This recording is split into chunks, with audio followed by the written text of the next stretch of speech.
Fréquence Paris Pluriel 106.3. Et voilà, fréquence Paris Pluriel 106.3, l'émission Américas. Vamos, les decimos que hay un rassemblement de soutien a Ayotzinapa. 30 meses de impunidad. Esto va a realizarse el día de hoy aquí en París. Decirle que en esta ocasión María del Jesús Tempa Bello estará aquí, la madre de José Eduardo Bartolo Trampleta, una de las víctimas, uno de los estudiantes desaparecidos allá en Ayotzinapa. Con la crónica de Juanito Guanabacoa. Muy buenos días, Juanito. Pues muy buenos días, amable auditorio, y bueno, hemos tenido un día dedicado al Perú, nuestra solidaridad con todo el pueblo peruano, con las visiones que hemos tenido gracias a nuestro señor director, enlaces directos, la visión tanto oficial como de aquellas personas que se han convertido en embajadores residentes en Francia, que han partido a su tierra para darnos noticia de qué es lo que está sucediendo allá, cómo se están dando las noticias. Es un abrazo fraterno al pueblo de Perú y esperamos que bien a futuro estemos mejor y más preparados. También reconocer que todas estas acciones implican a la sociedad en su conjunto, las Fuerzas Armadas que han dado su apoyo en casos de emergencia, que es realmente una de las principales funciones del Estado, la protección de sus ciudadanos. Bueno, pues en este nivel, y para hablar, como ya lo dijo el señor director, del caso de Ayotzinapa, las movilizaciones que se están haciendo en todo el orbe, también con un gran apoyo y solidaridad de movimientos no gubernamentales sobre el caso de Ayotzinapa, debo de traer también a colación otro tipo de desgracia social y de hechos que han causado la movilización y la solidaridad de grupos defensores de los derechos humanos.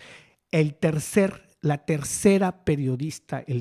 periodista muerto, asesinado a manos de la criminalidad internacional organizada, ha sido la periodista de Chihuahua, Miroslava Brecht, que en la ciudad capital de ese estado, Chihuahua, ha perdido la vida a manos de la criminalidad con 8 balazos.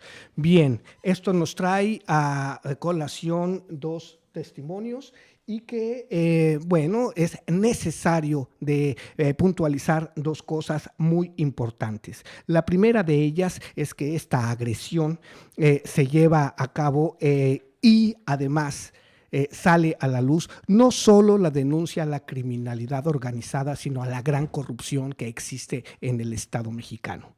Una corrupción que se enlaza también con hechos violentos relacionados al tráfico de armas, al tráfico de influencias y a la corrupción. Por otro lado, también tenemos a una visión de lo que implica la responsabilidad del uso de las Fuerzas Armadas y cómo debería de cambiar esta orientación de la militarización en México. Y para esto voy a dejar correr 2 grabaciones que se tienen. Una dando los pormenores y el punto de vista del asesinato de nuestra queridísima amiga Miroslava Brecht, que por más de 20 años ha trabajado para los medios de comunicación en México, y por otro lado, la entrevista que ya hemos traído aquí de manera directa, ahora es a través de otra compañera periodista en México, de Francisco Gallardo, general, que fue el ombudsman militar y que estuvo prisionero también a causa de la denuncia de la corrupción dentro de las Fuerzas Armadas. Dejamos correr la cinta y dado que ahora se me ha concedido la parte final de esta emisión de hoy domingo 26 de marzo, vamos a dejar correr la cita y bien, daremos por terminado con un breve comentario al final de esto. Corre, por favor. ¿Y desde que salió de la cárcel ha recibido algún tipo de amenaza? Sí, por supuesto. Yo cuando salí de la cárcel fui amenazado N veces. Hasta que un día me colmaron el plato, fui a Gobernación y ahí con un encargado de Gobernación le dije, la única forma de que se acaben las amenazas es que ahorita, en este momento, tomes el teléfono y le vas al secretario de la Agencia Nacional y dile que no me estén molestando. en otras palabras. Ujú. Y entonces le hablaron y le dijeron, general, deje de estar molestando al general Gallardo. Y se acabaron las amenazas. ¿De quién vienen? Del ejército. Yo se los demostré N veces. Fíjese, yo metí un amparo para demostrar las llamadas. Y las llamadas venían del tercer piso de la Secretaría de la Defensa Nacional. En el tercer piso está el Estado Mayor de la Defensa Nacional. ¿Quién puede ordenar que vengan esas llamadas? El secretario de la Defensa Nacional. Nada más, él es el único que ordena. ¿Sí? Que tuve secretarios, el de Salinas, el de Cedillo, el de Fox, el de Calderón. Y seguimos con este señor. Bueno, este no es. Peor está la cosa. ¿Considera entonces que el ejército mexicano debería disolverse o debería reestructurarse? El ejército mexicano es una institución del Estado mexicano. Como institución debe reformarse, debe actualizarse, modernizarse. Y la modernización, en términos del punto de vista académico-administrativo, es la capacidad que tiene una institución para adecuarse a los cambios sociales. Y esos cambios sociales, que vea lo que pasó en el siglo, a principios del siglo XX, que a lo mejor fue muy conveniente, ¿sí? Que incluso el ejército participara en política, porque se hizo una agrupación política dentro del ejército, que después el general Lázaro Cárdenas la quita. A lo mejor y fue bien, pero ahorita es otra cosa. La sociedad mexicana está más viva, está más informada. No somos la misma de principios del siglo XX, ¿sí? Somos otra sociedad. Y en esa adecuación, a esa me refiero, en esa capacidad de adecuación se llama modernización del ejército. Y el ejército debe responder a los reclamos sociales. Y decía Sun Tzu, siglo V a.C., cuando un ejército es una carga social, debe reformarse o debe desaparecer. Y el ejército mexicano o desaparece o se reforma. Especialmente cuando los militares han estado tan involucrados en violaciones a derechos humanos, como lo mencionaba el caso Ayotzinapa, la desaparición de los 43 normalistas. ¿Considera que en este caso particular de Ayotzinapa no se ha repartido la justicia correspondiente? Así es.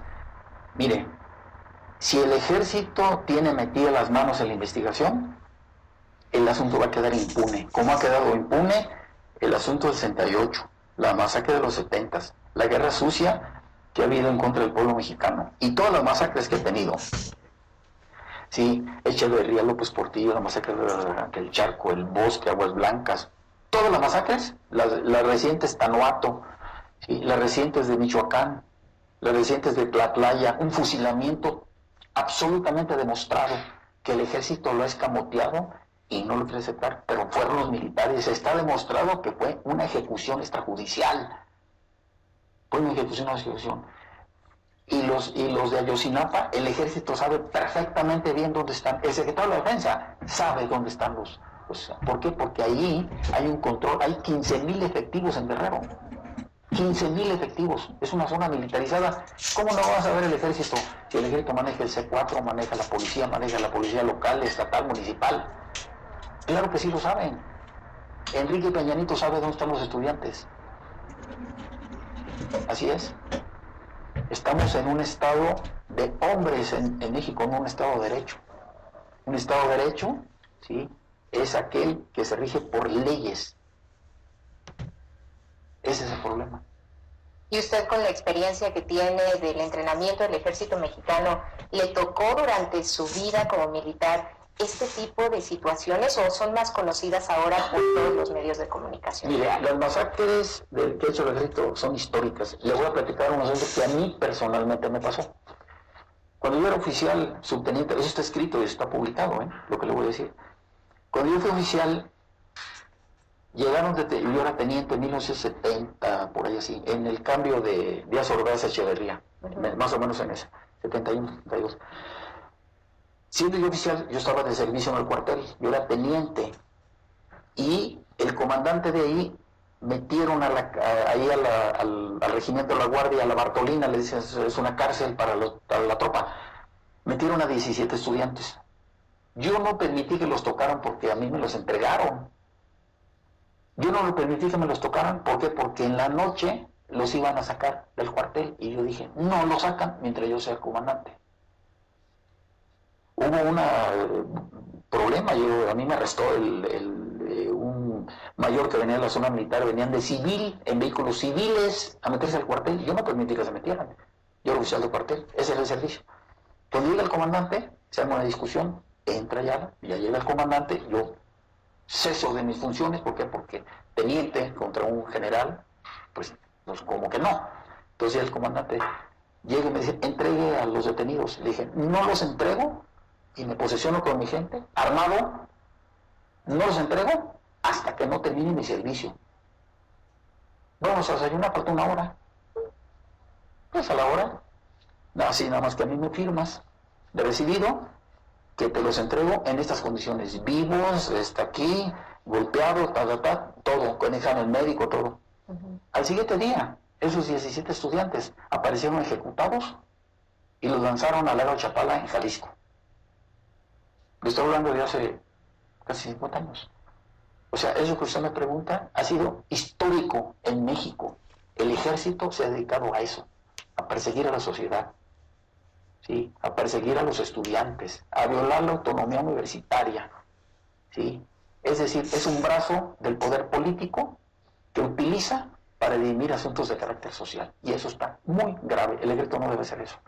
Yo en el ejército que entré, cuando yo acudí al ejército, fue para defender a mi país, para defender la integridad territorial, para sostener a las instituciones del Estado, para proteger a mi gente, a mi pueblo. ¿Ve la diferencia? Entonces el ejército eso lo ha hecho históricamente. ¿Cuándo se va a terminar? Cuando tengamos autoridades legítimas que ejercen el poder a través de la Constitución. Y eso puede pasar en 2018. Los invito a todos los mexicanos a que voten por Morena. Ya le estoy haciendo propaganda aquí. Por si lo quieren. Bueno, pues han visto ustedes ahí la declaración de Francisco Gallardo, ya lo hemos tenido aquí en algunas otras entrevistas. Dejamos obviar para cuestiones de tiempo la noticia que he dado y que trascendió incluso a la prensa en Francia, el asesinato de nuestra queridísima compañera Miroslava Bridge, sucedido en la ciudad capital del estado de Chihuahua, y que es realmente el producto del trabajo de 20 años de denuncia testimonial sobre actos no solo de la criminalidad organizada, sino aquella que ha permeado al Estado mexicano en no solamente el estado de Chihuahua, sino en todo el país. Agradezco el apoyo de los compañeros periodistas en México, nuestra solidaridad, repito, con el pueblo peruano y con todos aquellos defensores de los derechos humanos, más del gremio de periodistas en México, que tiene una batalla y esta batalla se está dando. Agradecemos entonces a todos ellos, a nuestro señor director por los enlaces dados a esta emisión de Perú y continuamos con nuestra programación.